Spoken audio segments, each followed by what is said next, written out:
ఈ car racing ను వ్యతిరేకించారు, అవసరం లేదు, డబ్బులు వృధా చేశారన్నారు. మిస్ వరల్డ్ పోటీలను ఏ విధంగా నిర్వహించారు? ఈ కార్ రేసింగ్ వద్దనలే. ఎందుకు వద్దన్నారు? దానికి జరిగిన లావాదేవీల విషయంలో అనేక అనుమానాలు ఉన్నాయి ఆ రోజుకి. దాని తదుపరి తెలుసుకొని ఇప్పుడు ఎంక్వైరీ చేసి ముందుకు నడుస్తా ఉన్నాం. సో ఆ విధమైన మళ్ళీ రాబోయే కాలంలో మళ్ళా వాళ్ళకి కట్టి చేసిన తప్పుపైన ఇంకో 10 తప్పులు చేయాలనే ఆలోచన బంద్ చేసుకొని ముందుకెళ్ళాం. జరిగిన అవకతవకల గురించి ఈరోజు ఎంక్వైరీ వేయటం జరిగింది. ఈరోజు అందాల పోటీ ప్రపంచానికి సంబంధించి పర్పస్తో, బ్యూటీ విత్ పర్పస్. ఈరోజు అందాల పోటీ నిర్వహణ కార్యక్రమం అనేక రాష్ట్రాలు, అనేక ప్రపంచ దేశాలు పోటీ పడతాయి.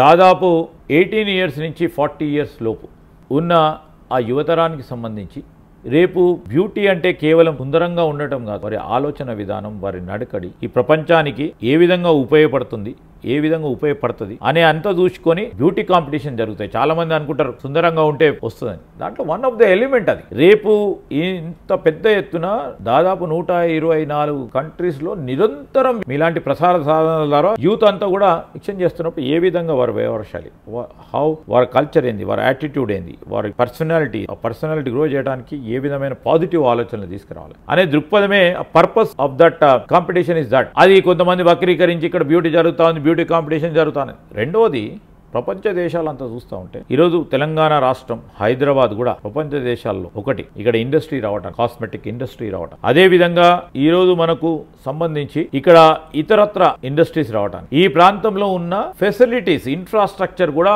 ప్రపంచ దేశాల్లో తెలియజేయడానికి ప్రధానమైన ప్లాట్ఫామ్ అండి ఇది. We see in that way. ఇంకోరు దాన్ని నెగిటివ్ చూడాలి, బురద జల్లాలంటే మాట్లాడుతూనే ఉంటారు. ప్లాట్ఫామ్ ఉన్నప్పుడు మేము ఎందుకు ఉపయోగించుకోవద్దు? ఆ ఎంపికలో హైదరాబాద్ని సెలెక్ట్ చేసినప్పుడు ముందుకు వెళ్ళటం జరిగింది.